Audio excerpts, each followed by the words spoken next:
السلام عليكم، اهلا بكم على قناتي هاني المكاوي كوليكشنز. احنا من زمان ما عملناش جولة سريعة في المزرعة بتاعتي. النهاردة ان شاء الله احنا هنعمل جولة سريعة كده، هنشوف كل قفص وهنشوف الفروخ اللي طالعة فيه. وهنشوف اخر التطورات الموجودة. هنبدأ طبعا بالقفص الاولاني اللي هو بتاع بومبينو، والذكر اللي هو السبانجل دبل فاكتور الاصفر ده عموما الجوز اهو، وفي نفس الوقت ده الفروخ بتاعت بومبينو اللي هي طالعة. انا بحاول اقرب الكاميرا هنا عشان يبقوا واضحين.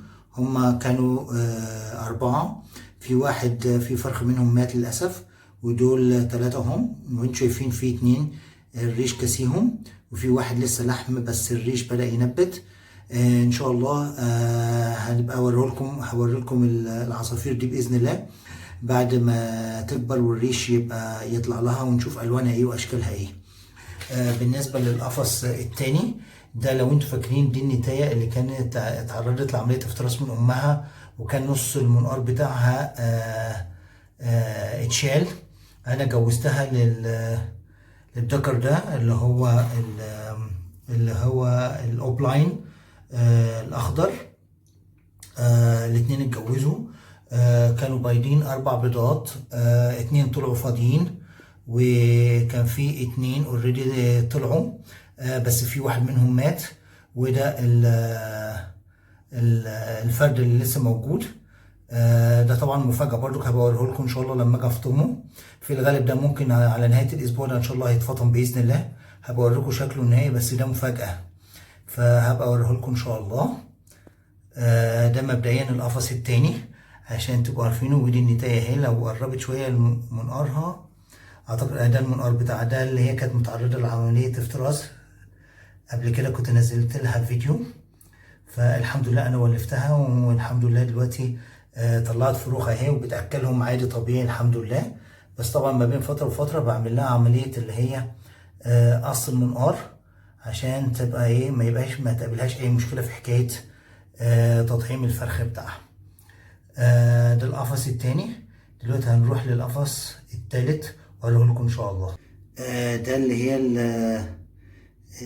النتاية اللي هي البيربل، وده الداركر بتاعها اللي هو الاوبلاين الاخضر. لو احنا قربنا شوية ده هتلاقوا هنا ده اللي هو فرخ، اعتقد ده اللي هو للاسف ملوش عين. هو ان شاء الله حجمه بقى كبير اهو. ان شاء الله برضك على باذن الله على نهاية الاسبوع ده ممكن هفطمه ان شاء الله، وبعد كده هنبقى ننزل فيديوهات عنه كتير في حكاية الاكل، وفي حكاية ازاي هنفطمه وازاي هنأكله، وازاي هيعرفنا، وازاي هيجي علينا. الحاجات دي كلها هتبقى محتاجة تدريب، فربنا يوفقني ان شاء الله يا رب، واقدر ان انا ادربه كويس باذن الله. كمان لو قربنا شوية الكاميرا معرفش، اوكي، فيه كمان اهو فرد لونه ابيض، ده برضك مفاجأة. هبقى باذن الله برضك احتمال كبير على نهاية الاسبوع ده افطمه ان شاء الله.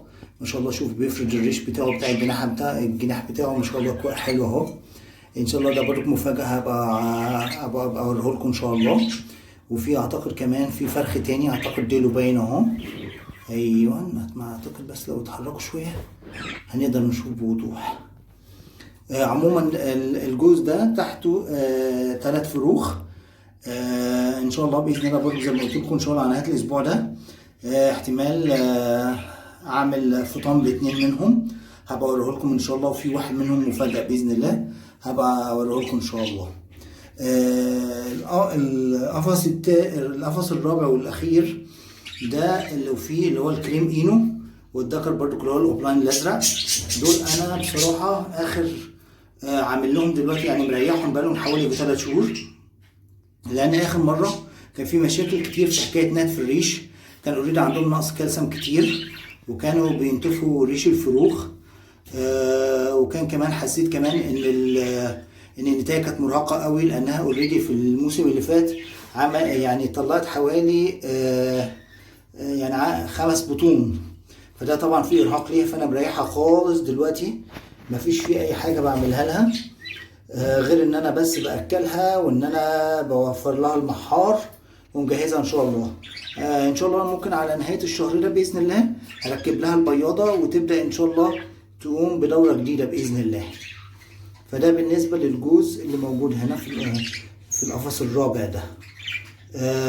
عموما ده بشكل عام الجولة السريعة اللي احنا عملناها في القفص بتاعتي، وده وعرفتكم انا ايه اخر التطورات الموجودة عندي. فان شاء الله نبقى مع بعض. ده كمان لو انتوا شفتوا هنا دول الفروخ اهي، دول الفروخ، ده واحد ابيض والتاني اهو صغير، وده اللي واقف على الفتحة بتاعت البياضة، ده اللي هو الأعمى. لا ده مش الأعمى، ده الفرخ اللي هو التاني بعينه اهو. الأعمى اللي هو جوه، اللي هو بدأ يبص دلوقتي، اللي هو واقف جنب الأبيض ده، هو ده اللي هو الأعمى. فإن شاء الله خير بإذن الله، ونبقى إن شاء الله مع بعض أول بأول بإذن الله، ونشوف إيه آخر التطورات مع بعض بإذن الله. أشوفكم على خير ومع السلامة.